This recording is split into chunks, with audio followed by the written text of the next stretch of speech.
Hello दोस्तों, मैं आपका दोस्त सूरज यादव आपके अपने YouTube channel study mega point में आपका स्वागत करता हूं। दोस्तों, मैं आपको बता दूं कि मैंने एक अध्याय बता चुका हूं। एक अध्याय में आपको बताया है कि बहुपद और बहुपद से रिलेटेड कुछ एग्जाम्पल। आज का जो लेक्चर होगा वो अध्याय 3 होगा, यानी चैप्टर 3 होगा। ये चैप्टर जो हमारे हैं ये सब अलजेब्रा से लिए जा रहे हैं, ठीक है। तो अलजेब्रा में आपको 18 नंबर मिल रहा था, इसलिए हमने आपको अलजेब्रा सर्वप्रथम पढ़ाने का निर्णय लिया।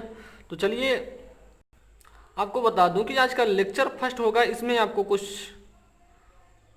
समीकरण के बारे में बताऊंगा, कैसे हल करते हैं, क्या उनके क्या प्रॉपर्टीज हैं, उनके बारे में मैं आपको बताऊंगा। तो उससे पहले मैं आपको बता दूं कि अगर आपने हमारे चैनल को अभी तक लाइक और सब्सक्राइब नहीं किया है तो प्लीज़ दोस्तों आप लाइक और सब्सक्राइब कर लीजिए और अपने दोस्तों में भी शेयर कर दीजिए, ताकि सभी लोग इस वीडियो का आनंद ले सकें, ठीक है। तो मैं आपको बता दूं कि आजकल अध्याय जो 3 है वो 2 चर वाले रैखिक समीकरण युग में है। तो इसमें 2 चर होंगे, 2 समीकरण बनेगा। आपका समीकरण में आपको दिया जाएगा कि इसमें क्या करना है, इसका हल क्या होगा, इसका द्वितीय हल है या परिमित हल है, ठीक है। तो चलिए हम आपको इसमें पहले बताएंगे कि 2 चर में रैखिक समीकरण का युग्म। चैप्टर का जो मतलब है उसी को हमें पढ़ना है। तो देखिए यहाँ पे चैप्टर का नाम भी और चैप्टर से रिलेटेड क्वेश्चन भी। अरे आपको बता दूं कि क्वेश्चन से आपका जो अध्याय है उसी का एक समीकरण है, उसको देखते हैं। पहला वही टॉपिक है हमारा, 2 चर में रैखिक समीकरण युग्म। तो चलिए हम आपको बता दूं कि इसमें क्या है। तो इसमें करना क्या है कि हमारे 2 रैखिक समीकरण दिए जाएंगे। 2 रैखिक समीकरण से हमें कुछ प्रॉपर्टीज के बारे में पूछेगा कि आपका ये बताइए आपका क्या होगा। तो चलिए आपको बताऊंगा। पहले प्रॉपर्टी हमारी है, रेखाएं एक बिंदु पर प्रतिच्छेद कर सकती हैं, इस स्थिति में समीकरण युग्म का अद्वितीय हल होगा। अद्वितीय हल का क्या मतलब है कि जब हमारा a1/a2 बराबर, ये जो बराबर है मतलब b1/b2 के बराबर नहीं होगा, तब हमारा अद्वितीय हल होगा, ठीक है। तो दूसरा हमारा प्रॉपर्टी क्या कह रही है कि दूसरी प्रॉपर्टी में हमें कह रहा है कि जब रेखाएं समपाती हैं तो उस स्थिति में समीकरण का अपरिमित हल होगा, ठीक है। अनेक हल होंगे। किस कंडीशन में? जब हमारा a1/a2, जो हमारा a1/a2 बराबर अपान a1/a2 बराबर b1/b2 बराबर c1/c2 होगा, तो वहां पे हमें अनेक हल प्राप्त होंगे, ठीक है। तो वहां पे हमें अनेक हल प्राप्त होंगे। उसके बाद नेक्स्ट प्रॉपर्टी, हमारी लास्ट प्रॉपर्टी क्या करती है उसको देखते हैं। अब अगर रेखा समांतर है, ठीक है, रेखा समांतर होती है तो उस स्थिति में हमारे 2 जो यानी a1/a2 और बराबर b1/b2 तो सेम होंगे, लेकिन हमारा जो c1/c2 होगा वह सेम नहीं होगा। देख लीजिए आप कि a1/a2 बराबर b1/b2 तो सेम है, देखिए बराबर है, लेकिन c1/c2 बराबर नहीं है, ठीक है। तो चलिए हम आपको आज एक क्वेश्चन के माध्यम से बताऊंगा कैसे अनेक हल होते हैं, कैसे अपरिमित हल होते हैं, किससे अद्वितीय हल होते हैं, तो कैसे समांतर होते हैं, तो ये सब हम आपको बताऊंगा। तो चलिए आज के इस लेक्चर में आपको पहला क्वेश्चन दिखाऊंगा। पहला क्वेश्चन आपका लिया है हमने, पहले आपको लिख दिया है, आप देख सकते हैं यहाँ पे। तो यहाँ क्वेश्चन दिया है आपका, निम्न समीकरण युग्म का हल नहीं है, ठीक, हल नहीं है, सिद्ध कीजिए कि अद्वितीय हल है, अद्वितीय हल है अथवा परिमित रूप में अनेक हल है। इसका कहने का मतलब यह है कि जो युग्म है वो हल नहीं है। सिद्ध करना है आपको कि अद्वितीय हल है या फिर अपरिमित हल है, अपरिमित हल है, ठीक। तो सॉल्व करेंगे, कैसे करते हैं मैं आपको बताऊंगा। सॉल्व करने का मतलब हमारा होता है, सॉल्व लिखेंगे और कैसे हमने आपको बताया कि जब 2 समीकरण दिए जाएं तो आपको उसमें कैसे करना है। हमने आपको बता दिया कि इस टॉपिक में बताया था कि लीनियर इक्वेशन इन 2 वेरिएबल कैसे करते हैं। तो उसमें 2 इक्वेशन दिया रहेगा, तो उनका पहले हम तुलना करते हैं। कैसे करते हैं चलिए इसका देखते हैं। इसमें a1 की वैल्यू लिखते हैं, इसमें a1 की वैल्यू लिखेंगे, इसमें a2 की value, a1 a2 b1 b2 c2 सब की वैल्यू लिखेंगे। और तब हमारा देखिए एक क्या कह रहा है कि अद्वितीय हल होता है। तो अद्वितीय हल के लिए हमने आपको बताया है क्या होता है, या अथवा परिमित हल के लिए क्या होता है। यही दोनों का कहने का मतलब, अद्वितीय हल है या परिमित हल है, दोनों का कहने का मतलब वही है। तो बताना है आपको कि यह अनेक हल है या नहीं। तो a1 की वैल्यू लिखेंगे, पहले a1 की वैल्यू देखिए यहाँ 5 है, 5 लिखेंगे। b1 की वैल्यू कितना है, -8 है, तो माइनस देखिए 8 है, जो c1 की वैल्यू है वो 1 है, ठीक है।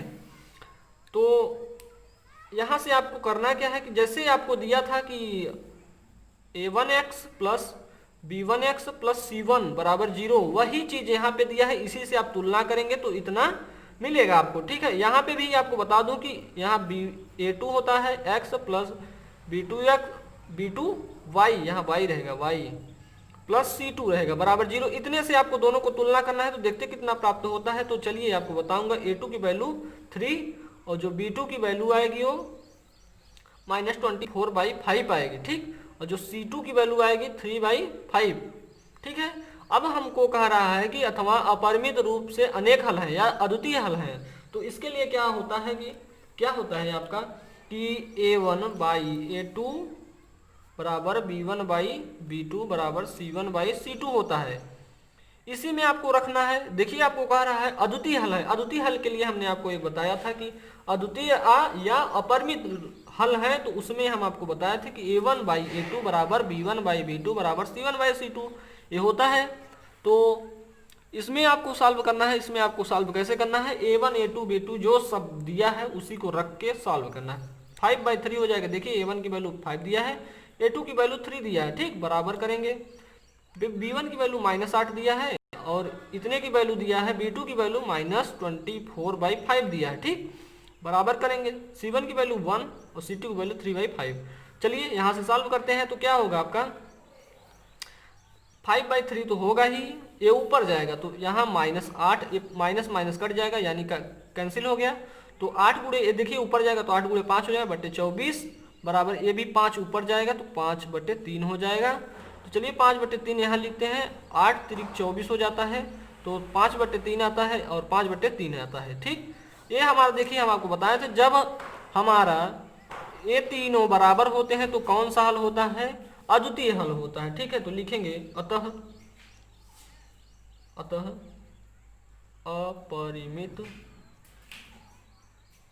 अपरिमित रूप के अनेक हल हैं, ठीक है, अनेक हल हैं, अनेक हल हैं, ठीक है। तो चलिए आपको नेक्स्ट क्वेश्चन की तरफ ले चलते हैं। नेक्स्ट क्वेश्चन हमारा आज का होगा कि अब देखते हैं नेक्स्ट क्वेश्चन हमारा क्या है। इसमें आपको बताऊंगा कि इसी से रिलेटेड आपको क्वेश्चन बताए जाएंगे। इसमें आपको 2 नंबर फिर से मिलने वाले हैं, तो 2 नंबर को आपको गंवाना नहीं है। तो चलिए आपको बताऊंगा, एक क्वेश्चन दिया है आपका, क्वेश्चन आपका दिया है कि लेम्डा के किस मान के लिए युग्म पद समीकरण x प्लस 2y बराबर 70 और 2x प्लस लेम्डा y बराबर 35 का कोई हल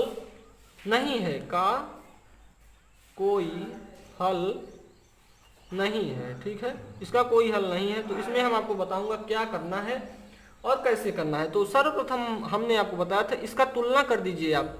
तो a1 की वैल्यू कितना हो जाएगी, 1 हो जाएगी, a2 की b1 की वैल्यू कितना हो जाएगी 2, c1 की वैल्यू 70।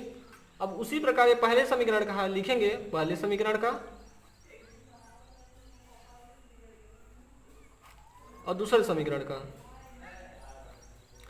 समीकरण में आपको ऐसे ही तुलना करना है। तो दूसरे समीकरण में आपको तुलना करके हम आपको बता दूं कि जैसे हम आपको पहले क्वेश्चन में तुलना करना बताए थे वैसे ही करना है। तो a2 की वैल्यू यहाँ पे 2 है और b2 की वैल्यू लेम्डा है और c2 की वैल्यू आपकी 35 दिया है, ठीक है। तो चलिए आपको इसमें आपको बताना है कि यह जो कोई हल नहीं है, तो कोई हल नहीं है तो इसके लिए हमने आपको बताया था कि क्या होता है, जब हमारा कोई हल नहीं होता है तो क्या होता है, a1/a2 बराबर b1/b2 बराबर c1/c2। इसमें दोस्तों मैं आपको बता दूं, अगर आपको बाहर की आवाज़ डिस्टर्ब करें तो उससे आप थोड़ा इग्नोर करेंगे, ठीक है। तो चलिए आपको बताऊंगा कि a1/a2 बराबर b1/b2 does not equal to c1/c2। जो हमारा c1/c2 होगा वो बराबर नहीं होगा, ठीक है। तो इसमें हम आपको बता दूं कैसे करते हैं। तो चलिए लिखते हैं कि जो हमारा a1/a2 की वैल्यू है उसे लिख लेते हैं। आप देखिए a1 की 1 है और a2 की 2 है, तो लिखते हैं। और b1 की जो हमारी वैल्यू है वो कितना है, 2 है, और जो b2 की वैल्यू है लेमडा है। अब इसको लिखेंगे बराबर नहीं है कितने के, c1 की वैल्यू 70 है और इसकी 35 है, ठीक है। तो लिखेंगे क्या, इसने को लिख लेंगे कि हमारा जो लेमडा की वैल्यू होगी ये बराबर नहीं है तो खत्म हो गया हमारा, यानी 1/2 इक्वल टू 2/लेमडा करेंगे तो यानी लेमडा की वैल्यू हमारी आ जाएगी 4, ठीक है। लेमडा की वैल्यू आई हमारी 4। देखिए हमारा बराबर है, बराबर नहीं है तो इसका कोई मतलब नहीं है, ठीक है। तो इसका कोई मतलब नहीं है तो हम लिखेंगे सीधा इतने को 1/2 बराबर 2/लेमडा, ठीक है। तो लेमडा की वैल्यू 4 आ गई है, ठीक है। तो चलिए आज के लिए इतना ही, आपको नेक्स्ट लेक्चर में मिलेंगे, ठीक है दोस्तों। तो आपको नेक्स्ट लेक्चर में आपको मिलेंगे, एक्सरसाइज की तरफ ले चलेंगे आपको, ठीक है।